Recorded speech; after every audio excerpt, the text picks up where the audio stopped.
If you are an entrepreneur looking for a healthy mix of inspiration and practical advice to propel your personal and professional goals forward, well, Mario Armstrong's Never Settle show needs to be on your must watch list. On every episode, the Emmy Award winning show combines how to tactics and insightful interviews that entertain and inform. And it's one of my favorite shows we have here on ETV. Hi, everybody. I'm Brad Gage, the studio head at Entrepreneur TV, and I'm so excited for you all to be here for our live Q&A with the host and producer of Never Settle, Mario Armstrong, the consummate host, one of my favorite people. Here he is. Mario, Yo, how are you? what's up, Brad? Good to see you, man. Yeah, always great to hang out, to have an Absolutely. excuse to see you. Yeah. And so, this is all about celebrating the show and you and kind of our partnership. I mean, we've worked on several things. I think a lot of our audience might have seen, Mario Likes It, a show we introduced end of last year. And you've been affiliated with the brand for a long time.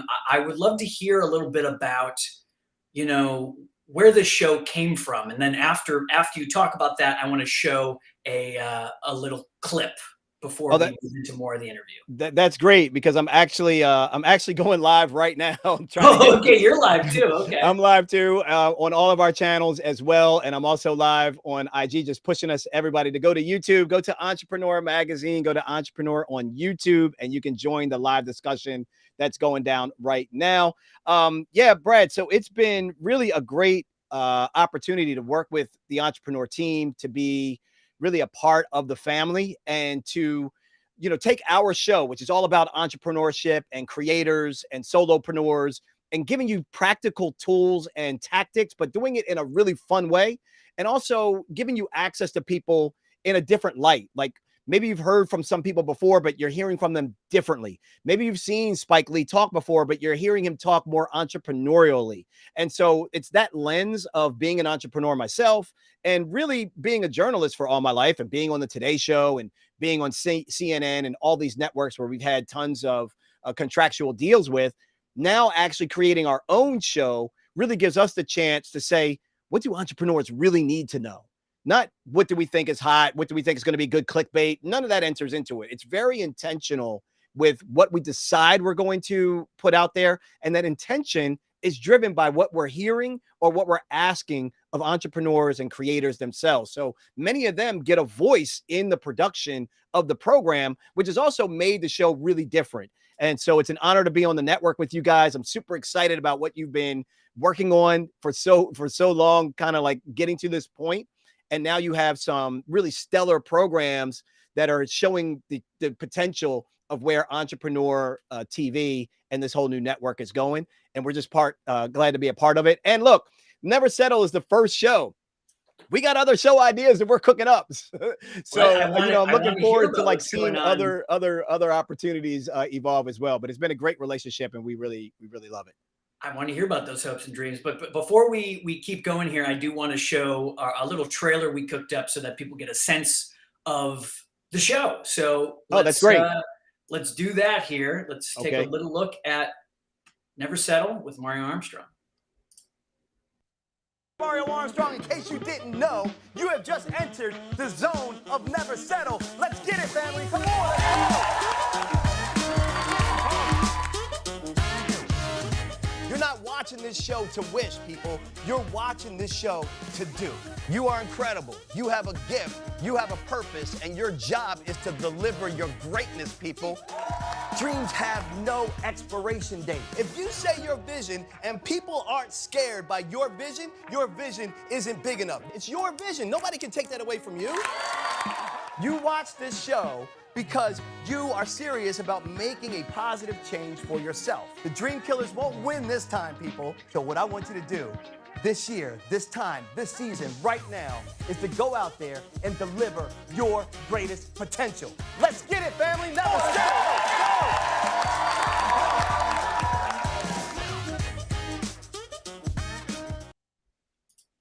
So that's you in front of a live studio audience. Like, where was that shot? Where did you do that show? Yeah, so that show was shot in New York City, in Times Square, at NASDAQ.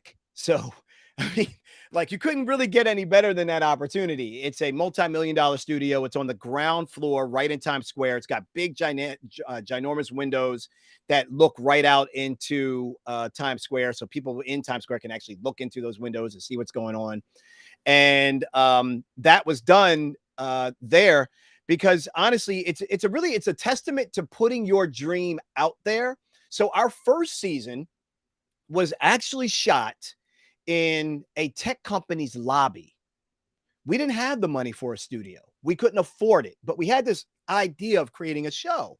And so my business partner, who is also my wife and CEO of the company, and we got together. We have a small team, and we decided we were going to try and do like be the David to Goliath, and we were going to try to do what can't seem to be done, and that was to have a live talk show production, multi-camera shoot with a live studio audience of like 50 to 60 or more people.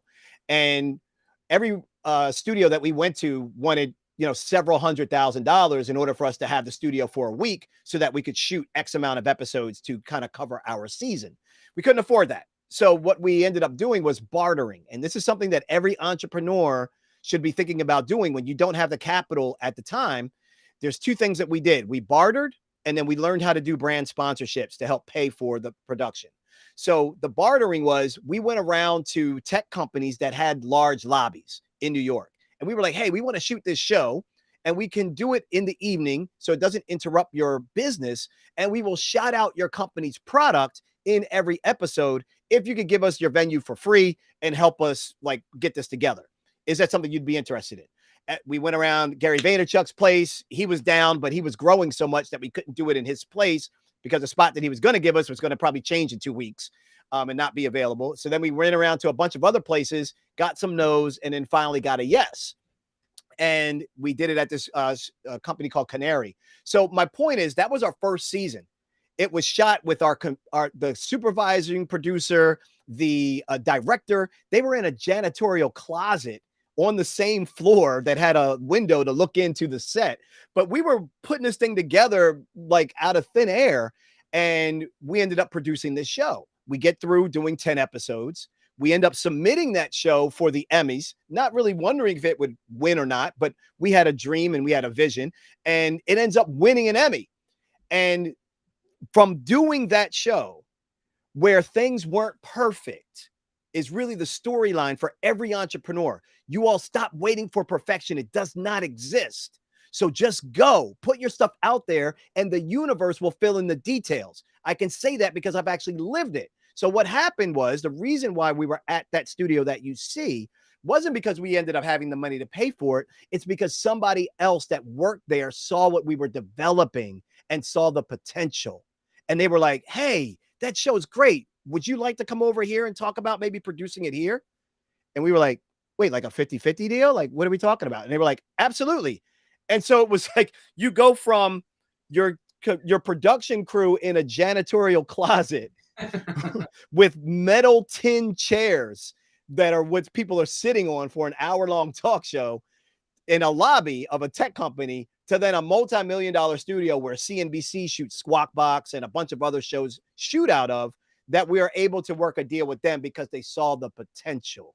So I hope that's a lesson for a lot of people. It's a long-winded answer, but you know me, I'm gonna try to bring some inspiration for it at the same time. Well, and the details are what people need to hear, right? Because you watch a show like that and you go, oh, you rent the place and you get a crowd and it must have, you must have just had money. It's like, no, a lot of this stuff, like a startup, you are scrapping it together, making it happen, the thing. And if you are in alignment with mission, your core values, and the actual purpose of what you're doing, people like to jump on board. You created your own momentum.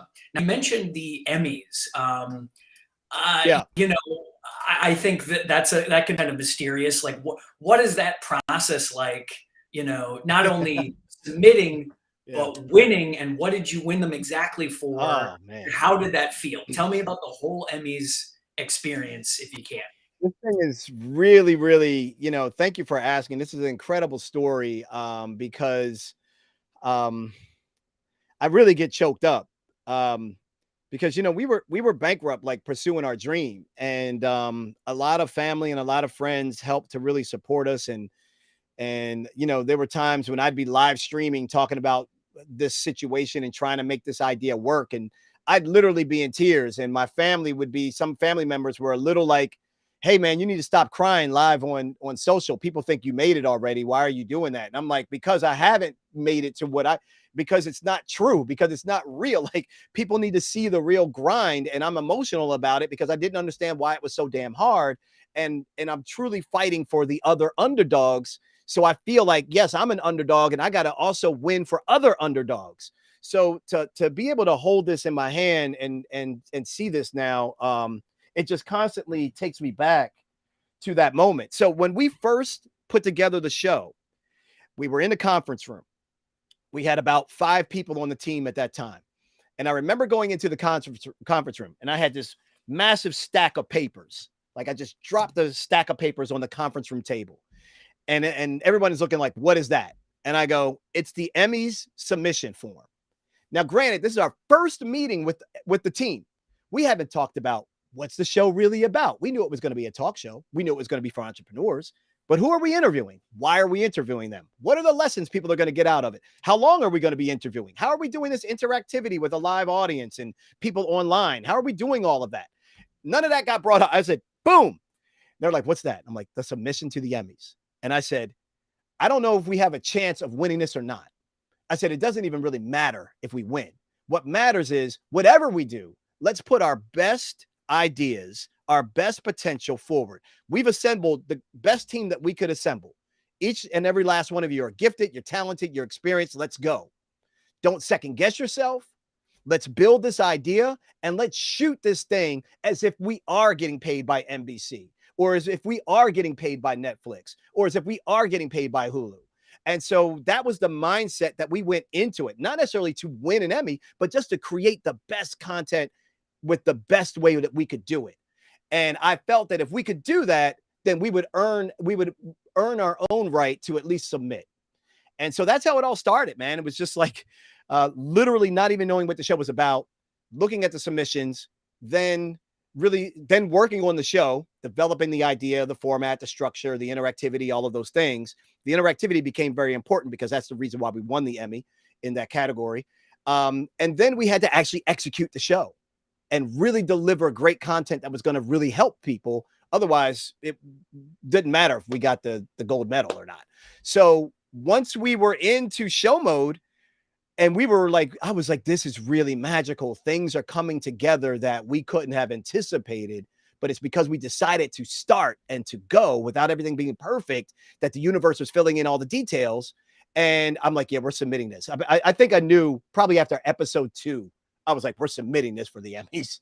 I have no idea if we have a snowball's chance in hell of winning this thing, but we're submitting this thing. And then you go through a submission process, and the submission process is pretty detailed.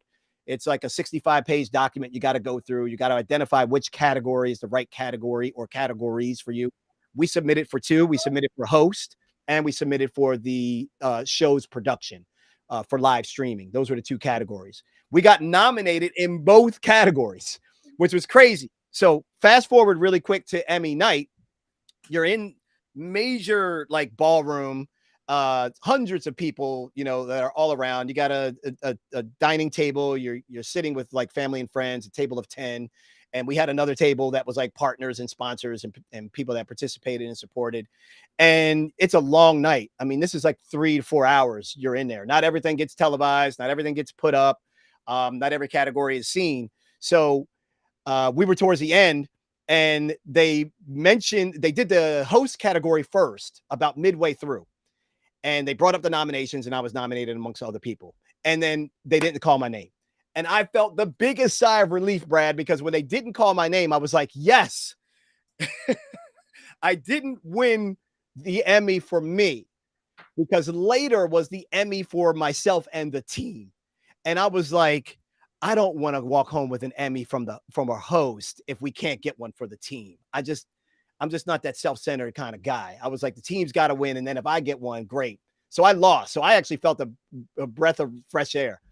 And then when they called the category for live streaming production, and they call the nominations, I literally was looking on the jumbo screen and I could see her lips like form the letter M, because when you say Mario, it's not like Nick or Tom or any of these other things where you like Right. Mario requires. And as soon as she did that, dude, I jumped from the seat premature. I was in the air like, we won this damn thing. We got it. And she said, Mario Armstrong's Never Settle show. And like the tables just unleashed and we ran up on stage. It was crazy. Incredible. And I mean, that's the dream I think a lot of people have. Is it? I'm sure it has, but tell me a little bit about, how you use that to market yourself and the show, and how what type of impact it's had on your life. Yeah, it's been it's really interesting. It's the same thing with Oscars and Grammys. A lot of these people will tell you like it's great to get this recognition. It truly is, because it means peers are judging you, and these are peers that you don't know, and judges you don't know, and they're judging the content that's been submitted. And so to get that recognition is definitely powerful, because it's hard to get. And there's a reason why it's hard, because the production quality's got to be high, and all these other things have to be right in order for it to really be nominated, let alone win. And so that really just put more battery in our packs. It helped us deal with the fact that we didn't have crap in the bank account. It really, really did. That we put everything on the line to try to make this show, and that we're like broke receiving an Emmy. Like we're out of money receiving an Emmy. It's like the craziest. Life is a bunch of dualities. And that was one of those moments where it's just like, yeah, we really are like literally trying to figure out like how we're going to make some income. And at the same time, we're riding as high as we could ever be in our lives. So it was really awesome. That's the balance right there. Yeah, it was awesome, man. And I just think that then you have to market it. Then it's on you to then use that recognition. So is it in your marketing materials? Is it in your press releases? Are you doing podcast episodes about it? Are you not just talking about it from like, I won this Emmy, look at me? Are you talking about the process? Are you educating people?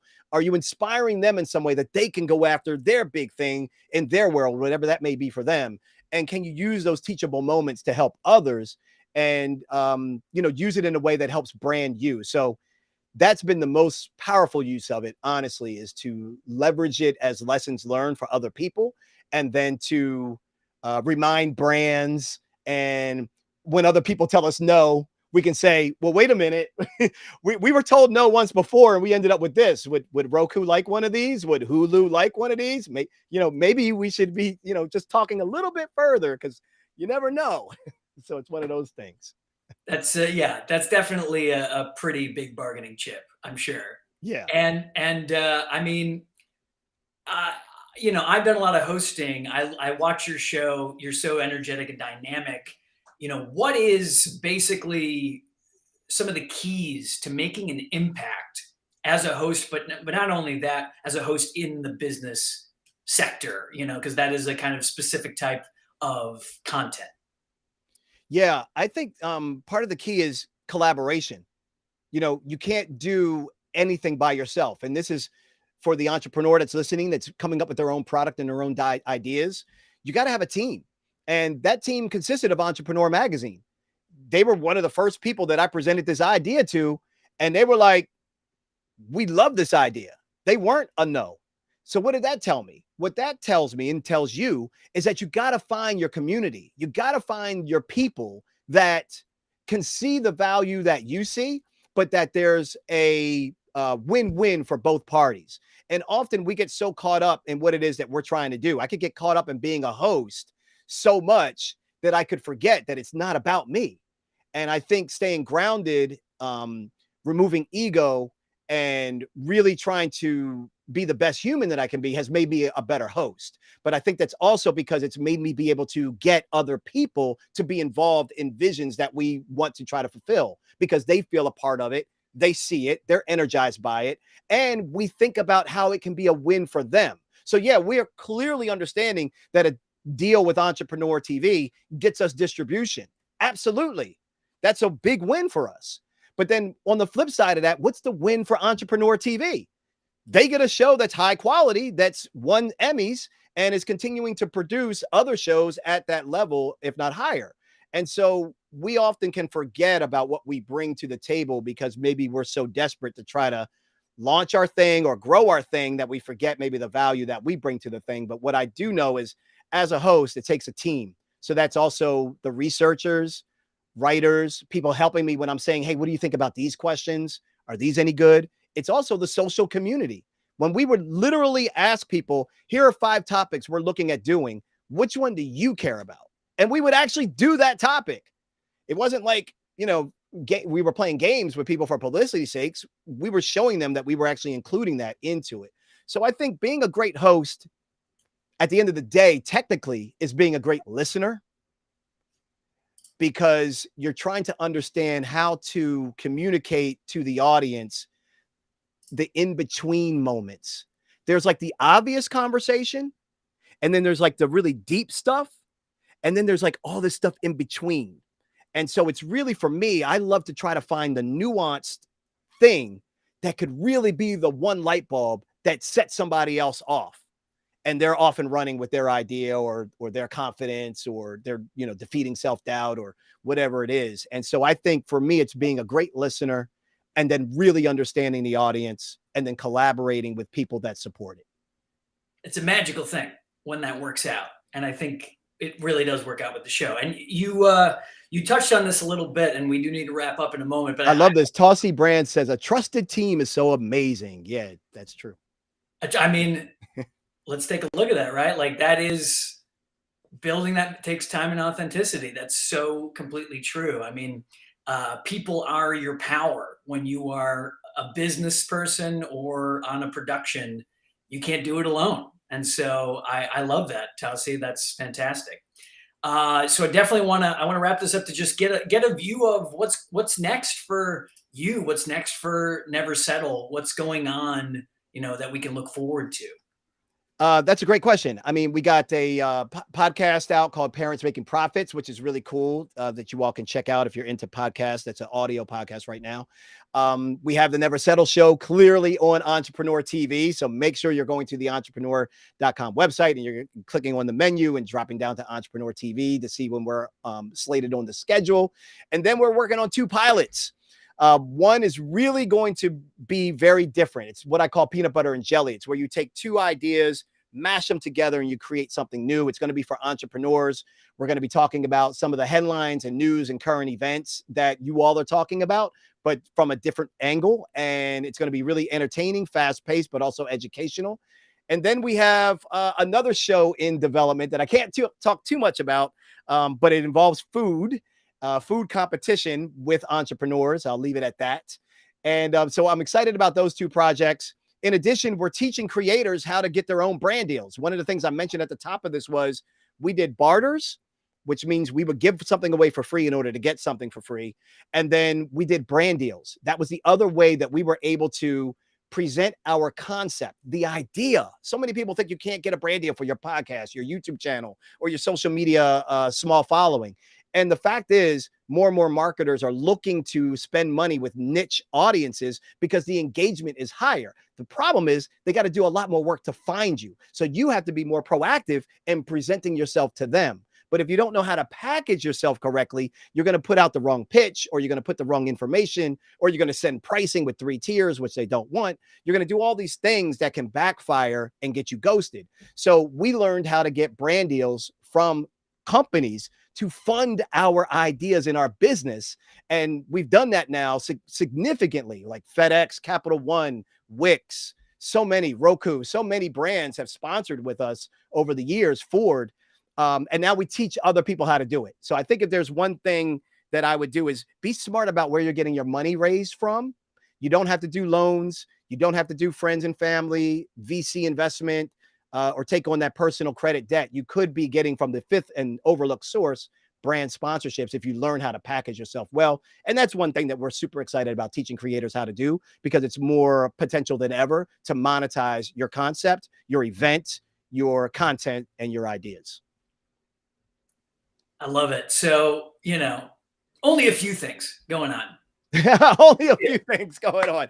And then there's, there's meditation, and then there's like Buddhist practices, and then there's prayer, and then there's the dog, and then there's the son, and then there's the wife. And so, and not in that order, but it's just like, it's fun, man. It's life. People have to just be really, I did a talk earlier today to a company, and it was all about managing your energy, not your time. And I think the way to manage your energy is to know when you are at your peak, and do the hard work when you're at your peak, and do the lightweight stuff when you're at your lowest levels. So manage your energy, not your time, means I'm going to start understanding when in the day am I at my strongest. That's when I'm going to do the hardest work. And I just think that concept not only helped them, but it's a concept that I continue to do today that keeps me kind of connected to my purpose. When I know when I'm managing my energy and not my time, that means I'm managing it for something purposeful. So the other question that I ask myself, and we can end on this one, is who are you fighting for? If you know why you're getting up every day when you're getting beat down, or when something's not working in your favor, if you know who you're fighting for, you'll get back up. The key is who you fight for has got to be bigger than you, because self-preservation will take care of you. You will take care of yourself, your family, blah, blah, blah. But who else needs you to get up and keep fighting? So whatever that product is that you think is going to change people's lives, they're the people you're fighting for. If you're creating content and doing a podcast and doing something and it's going to help people with their mental health, they're the people you're fighting for. So that becomes my center to really help guide how am I using my energy. And when I think you have purposeful energy with intent, I think the sky is the limit for all of us to be able to do what we want to do. So hopefully the Never Settle Show is a next stop on many of your agendas. Hopefully many of you, if you're new to me, you follow me on Instagram at Mario Armstrong. I get busy in the DMs, so hit me up there. Would love to meet you and talk to you and help you out any way I can. And Brad and the Entrepreneur team, it's been a significant honor to really work alongside of you all. You all are always open to ideas. You all are very creative, as entrepreneurially as you should be. And it just works. And I really want to thank you all for seeing in us what we thought we saw in ourselves.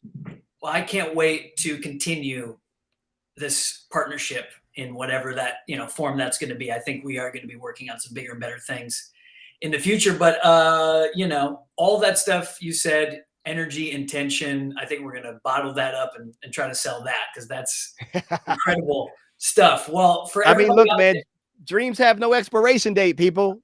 They just don't. This is what you get if you watch Never Settle on ETV, on Entrepreneur TV. So, the schedule is varied. We will have it next week, Monday, Wednesday, and Friday, and it will also it's on video on demand on Freecast, which you can find the link to Freecast at entrepreneur.com/TV. So nice. Thanks again. Thanks to everybody for watching this. And Mario, big shout out to everybody too. Look, I know we didn't get to have a lot of time for your comments, but Sarita, Janice, Curtis, I've been reading your comments. I've been checking them out. So I appreciate you. Jen, what's up? Deep, I see you. So I just want to let you all know I see y'all. Brittany, I see you. Thank you. The Dr. Vibe Show. We love Dr. Vibe's in the building. That's Canada right there. That's Canada. All right. We'll see you guys next time. Thanks, Brad. Talk soon. All right.